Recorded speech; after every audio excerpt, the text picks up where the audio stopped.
My next guest is moving up to lightweight. He's going to be taking on Leonardo Santos coming up here at UFC Fight Night on March 20th. It's Grant Dawson back here on the program. Grant, how's it going, man? It's going. How you doing, buddy? It's been a while. It has been a while. Yeah, I was going to ask you about that actually right off the top, because I know when we had last spoken, you said, I'm fighting in lightweight because I can get it's not as much of a weight cut. I'll get a fight sooner. But here we are talking about a fight in February. What happened here? Sorry, March, I should say. So basically what happened, how it was explained to me was after this fight, I'll be able to fight a lot more. How they basically said it was, I'm a puzzle piece that's trying to fit into a puzzle that I don't belong in. And so they really got to figure out where to put me.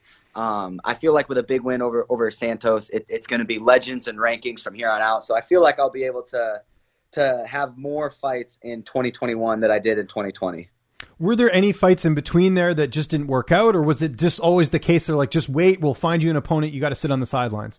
Yeah, it was pretty much wait, we'll find you opponent, just sit on the sidelines. So I was patient. I bugged them every day. I bugged my manager, Joe Wooster, Jason House, every day. Hey, I'm ready to fight. I want to fight. Find me a fight. And now we got the right matchup. And that's the other thing too, man, is that's their job. I will fight anybody, anytime, anywhere. So their job is to make sure that I have the right opponent for the right amount of money, for the right amount of time, and the right weight class. So they're doing their job. I'm doing my job. We have a really good system right now. I'm very happy. And it's a big name. I mean, maybe not to the casual fan, but I mean, this is a guy that has a win over Kevin Lee. He's, been in the UFC for a while. For whatever reason, he just doesn't fight that much, but you must have been pretty excited to get him as a name, well worth the wait, so to speak.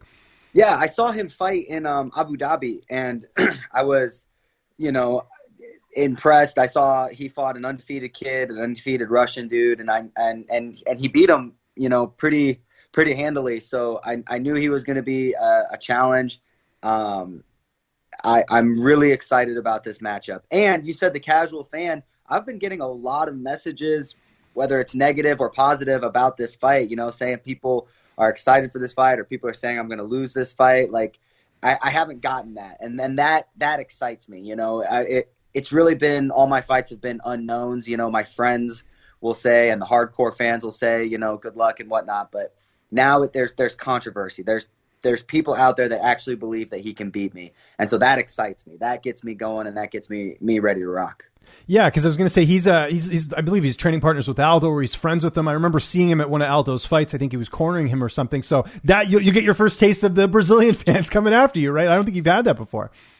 Yeah, for sure. But I mean, that's what I'm excited about. That. Yeah, it all goes into wanting to do this at the highest level. If I wasn't getting the negative comments, if I wasn't getting the people hating on me, I'd be doing something wrong, because you're gonna deal with that no matter who you fight, no matter how good you look, no matter what your record is, you're gonna get hate. So there's people out there that still say Khabib sucks. So it's true. Obviously you can't win.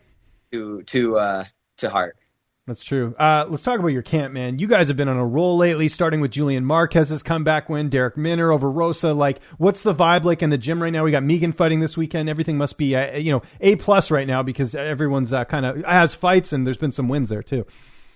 Yeah, Megan and Tim are both fighting on this card. That's right, Tim as well. Yeah.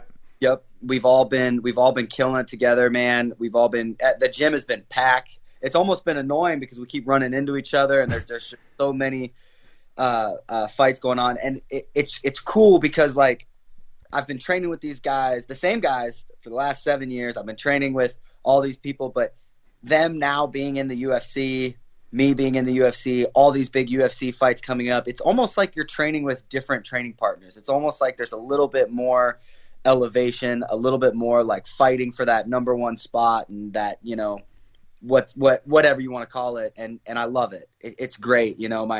My team, one of my main training partners, Jason Witt, he's got a big fight coming up, and he has just been coming after me. Like, he wants around with me every day.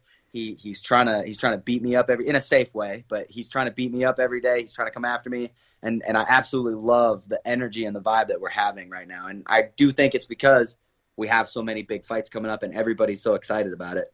I don't think we've talked since Jason got that UFC win, the first one over Cole Williams. I mean, that must have been cool for you because, like, we've known Jason for a while. I have as well, because I interviewed him, ages ago. But to see him get that first UFC win after the long road he's had, that's got to be cool for you as well, just as a training partner, to see all that hard work paying off. Yeah, and a big part of it too was, going into his debut, he did this gangster move where he took a fight on like, you know, what? And they didn't have the 24 medicals hours ready. notice. Remember, they had to put him on the main card because they didn't have them ready. It was just a crazy Exactly. circumstance that I feel like people gave him no credit for that. It was crazy. Yeah, which is insane. And so then he, you know, he does that and he goes out and he doesn't have a good performance. And a lot of people are like, oh, he doesn't belong here. And then he goes out and he mauls a dude. He doesn't squeak out a decision. He doesn't, you know, jab, run away. He goes out and he mauls another, you know, big 70-pounder, puts him away. And he does it with the thing that guy was known for. That dude's a collegiate wrestler or whatever. I don't know what all of his resume is, but I know that he was on paper a good wrestler. And Jason just manhandled him, bloodied him up, elbowed him up, and then ended up finishing him. And it was a real big stamp like, hey, I belong here. This is where I'm supposed to be. And so that's, you know, that was just so cool for him. And you can really tell in the gym, man, he is putting it on people. You can tell the levels. Like it was here, and then he jumped to here when he got into the UFC, and then when he got that win, it just through the roof, you know? Even a bit of swagger in him too. You know, I remember the early interviews I did with him. He's a little bit more reserved or whatever, but you can see he's got that confidence now. I don't know if that's because of his fight career or whatever, but he's got a bit of a swagger now, which I think is so cool. So, and I don't know if you've noticed that at all.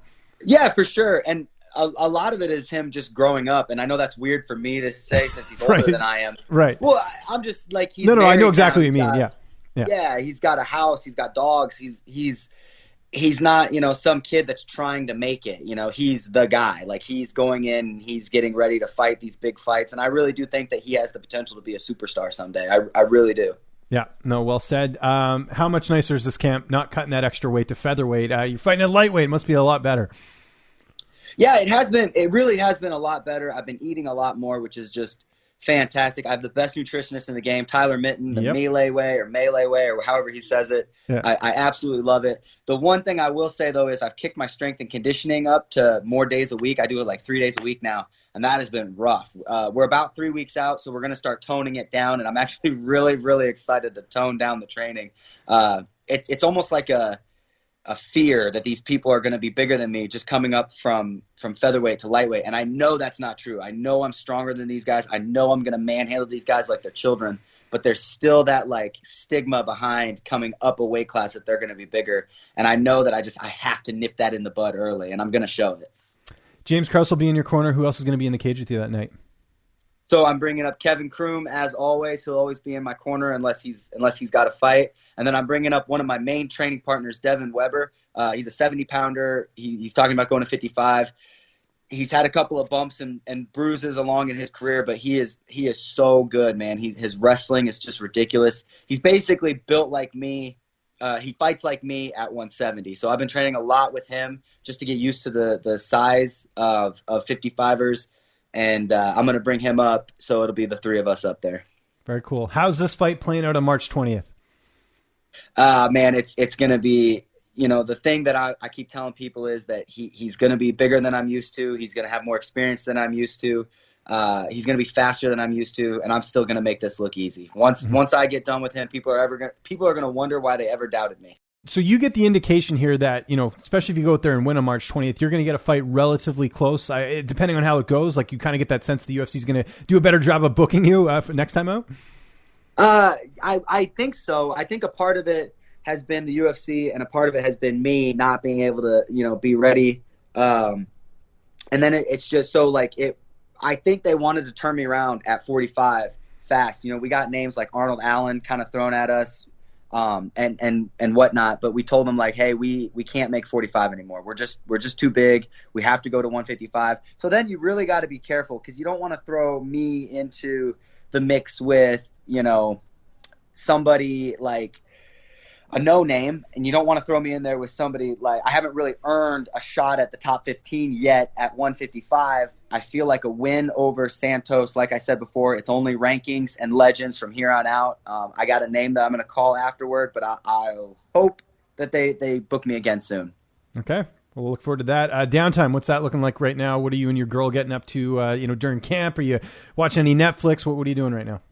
Man, all we're really doing is watching TV and resting because this camp has just been so rough. She's been great. She's been, you know, making all my food, taking care of me, handling all the things that I don't want to handle. Like life in fight camp is just so much easier with her.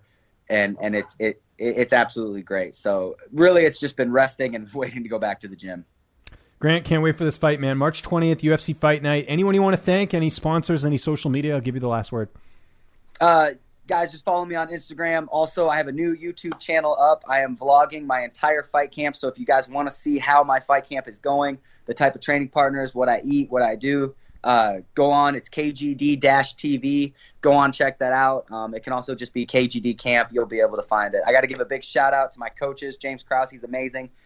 He's going to be coach of the year. I absolutely believe that, and he's going to lead us all to more victories. And then lastly, I got to give a big shout out to the Sidewalk for keeping me off the streets.